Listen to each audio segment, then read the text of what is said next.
Хүн төрлөختөн хэдэн мянган жилийн турш байгальтайгаан хамт оршин ирсэн.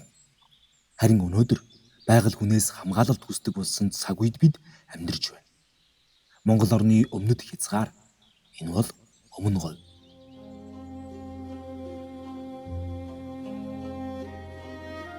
Цөлжилт, усны хомсдол, байгалийн олон янз байдлын алдагдал, экосистемийн доройдол бол зөвхөн өмнө говийн асуудал биш. Энэ бол дэлхийн хамтын сорилт юм. Дэлхийн газрын 40% аль хэдийн доройджээ. Энэ нь зөвхөн хөрсний үржил шин буурж байгаа тухай асуудал биш юм. Энэ бол хүнсний аюулгүй байдал, усны нөөц, биологийн олон янз байдал, уур амьсгал, цаашлаад хүний амьдралын чанарт шууд нөлөөлөх дэлхийн хэмжээний сорилт юм. Нэгдсэн үндэсний байгууллагын цөлжилтөд тэмцэх конвенцийн мэдээллээр 2015-аас 2019 оны хооронд дэлхийд даяар жил бүр дор хаяж 100 сая эрүүл бүтээмжтэй газар доройдсон байна гэжээ. Энэ нь жил бүр асар их үржил шимтэй газрыг алдаж байна гэсэн үг.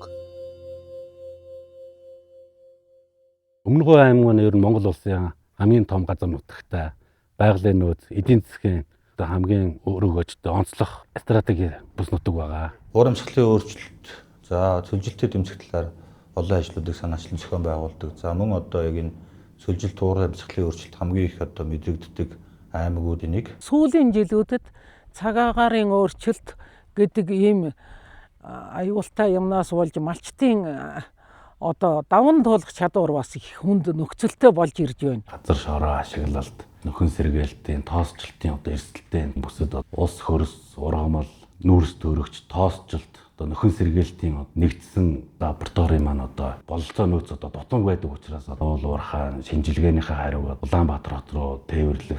Тэр хоорондоо одоо нөгөө шинжилгээний горим алдагдах ч юм уу, шинжилгээ буруу гарах ч юм уу, ийм асуудал олон байдаг. Тэгээд сангийн талаа одоо төрийн бүс байгууллага маань энэ говийн бүсийн нэгдсэн лабораторийг одоо байгуулах санаачлагыг гаргаж төр төвийн хвшлэлээр одоо хийхээр Өмнө говь аймгийн засаг даргатай санамж шингэрээ байгууллаа. Өнөөдөр бид энэ 20 талбайд Батмаг Даян хааны нэрэмжит цэцэрлэг төрөлн байгуулахаар ажиллаж байна. Энэ төсөл маань зөвхөн мод тариа зогсох биш. Энэ иргэд маань аялж, хүүхэд залуучууд маань байгальтайгаа ойр өсөж, судалгаа шинжилгээ хийгдэж, аялал жуулчлал хөгжиж, олон зориулалттай ногоон бүс болж хөгжиж байгаа маа. Өмнө говийн байгаль орчин ESG карбон мониторингийн нэгдсэн лаборатори бий болсноороо за Өмнө говь аймгийн хөрсний шинжилгээ, усны шинжилгээ, за GIS дроны мониторинг, за дээрээс нь карбон мониторингийн үнэлгээ, за байгалийн одоо ховорцсон ан амьтан ургамлуудын шинжилгээ, мониторингуудыг хийх ийм онцлогтой.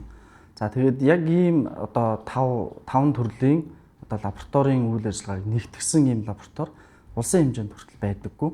Тэгэхээр энэ лаборатори бол Өмнө говь аймагт байгуулагдсанараа одоо нэг талдаа юу вэ гэхээр уулуурхайн бүс нутгийн тэргүүлэх аймаг, нөгөө талдаа шинжлэх ухааны одоо тэргүүлэх төв болох бас ийм боломж нөхцөл бүрдэнэ гэдгээр айгүй том онцлогтой байгаа даа. Энэ төслийн маань гол одоо санаачилсан хүн маань энэ аваад зэрэг самбын даваацар ингэж хүн бие.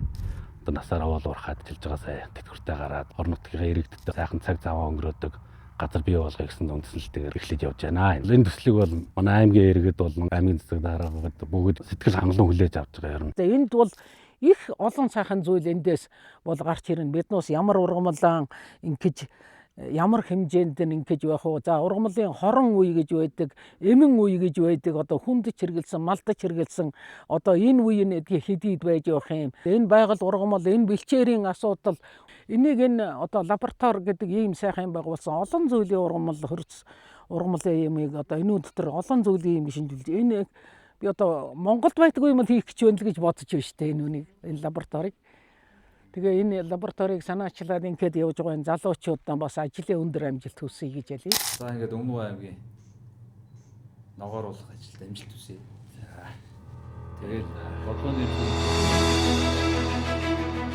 Бид зөвхөн нэг төсөл эхлүүлээгүй. Бид Монголын шинэ карбон экосистемийг байгуулж байна.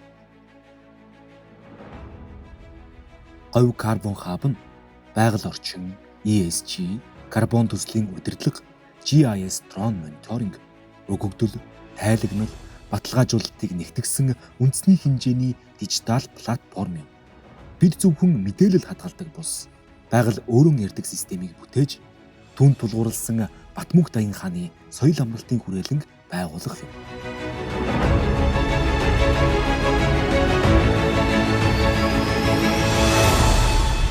Говь нутагт маань одоо Усны хомсдол дутагдaltaй учраас модоо услах, арчлах эдгээр дээр бол маш их хүндрэлтэй, бэрхшээлтэй байдаг. Үүнийг одоо шийдэхин тулд судалгаа шинжилгээний үндсэн дээр модыг яаж услуул зөв үү? Усаа яаж хэмнэх үү? Тэр модондоо яаж илүү хүртээмжтэй байлгах уу гэдэг шинжилгээ ухааны асуудлаар шийдэх хэрэгтэй байгаад байдаг. Говь лаборатори маань одоо шийднэ гэдэгт бол бид нар бол бүрэн итгэлтэй байгаад байгаа. Барилга маань энэ ард харагдаж байна. Энэ лабораторийн маань хэмжээ маань 2-ыг харьцах 50 хэмжээтэй. Лабораторийн маань үйл ажиллагаа энэ 2 давхуртанд явах юм байгаа. Тэгээ биднээс бас 4 удирлын том үлэмжийг оруулж ирж байгаа. Аймгийнхаа иргэдэд 4 удирлын турш хүнсний ногоо шинэ бүтээгдэхүүн чимсгэн тариалж явахаар 80 15 харьцаатай үлэмжийг оруулж ирээд үлэмжнийхээ угсралтай ажил хийгээ явж байна. Энэ лабораторийн үйл ажиллагаа жигдэрснээрээ Өмнөгов аймгийн за хаана ямар байгалийн нөхөн сэргээлтүүд яваад байна уу? Аль газар хөрсөд ямар мод ургамал одоо тарьж одоо ургуулах нь хамгийн зүйтэй юм. За мөн адил одоо малчтын бэлчээрийн ашиглалтыг бас боловсронгуй болгох айгүй чухал дата мэдээллүүд энэ лабораториос гарч ирнэ гэсэн үг юм.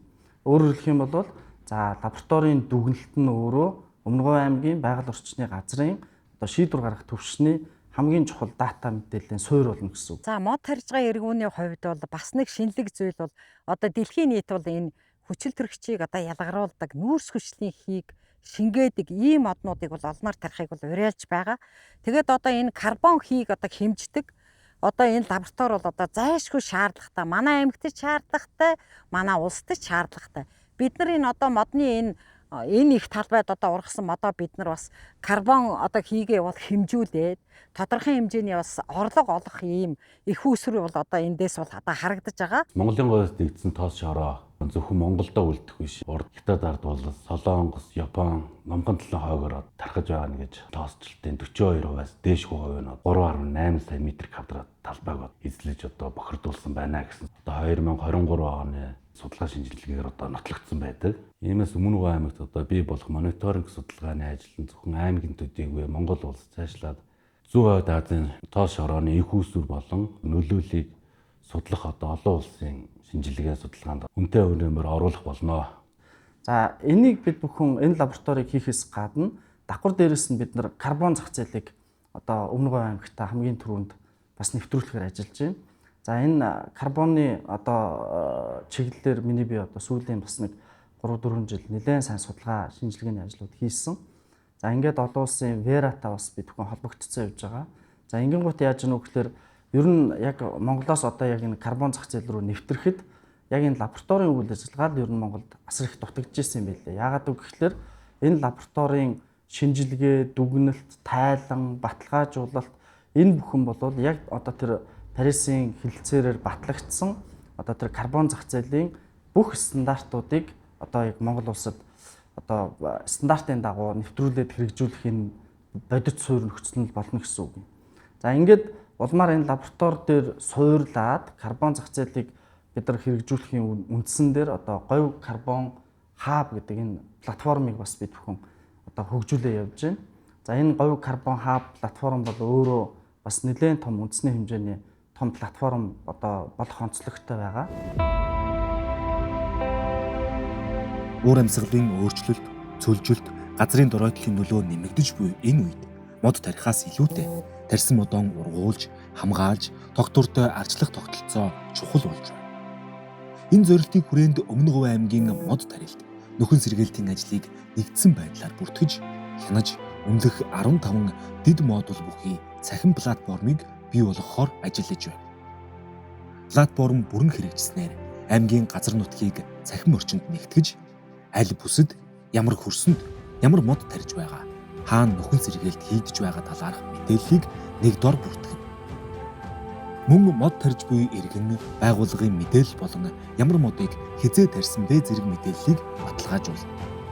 Хамгийн гол нь тарьсан мод бүр өөрийн цахим бүртгэлтэй болно.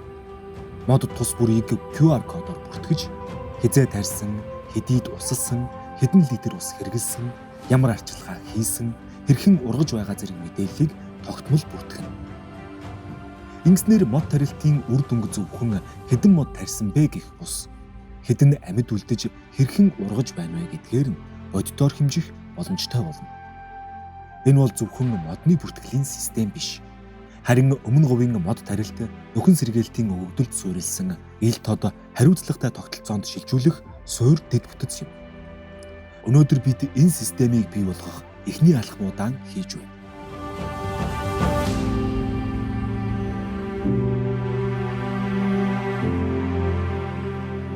За Өмнөговь аймгийн нийт одоо ойн сангийн 98% нь бол тармил. Тэгэхээр энэ нь бол өөрөө яаж ийм вөхлөөр өмнөговьчуудад маш том боломжийг олгож байгаа.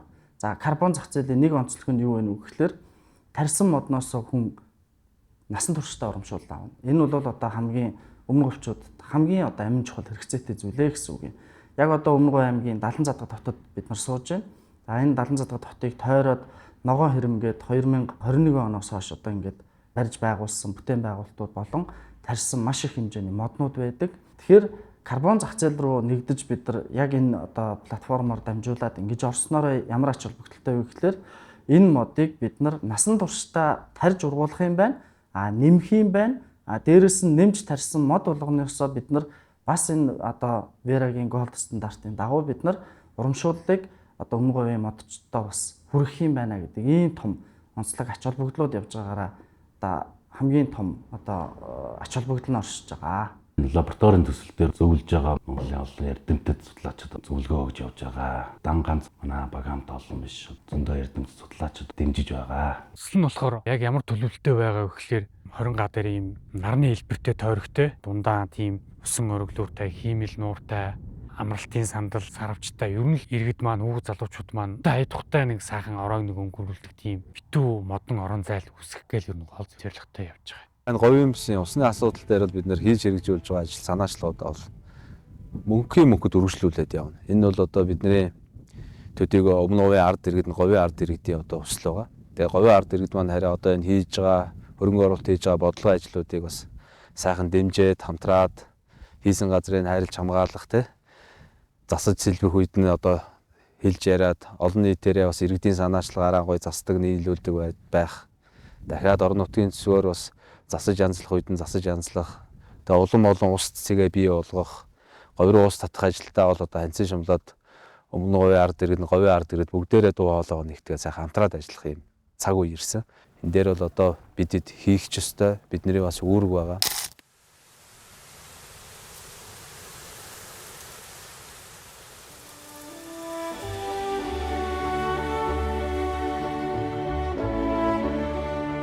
Газар бол бидэнд өвлөгдөж ирсэн зүйл биш.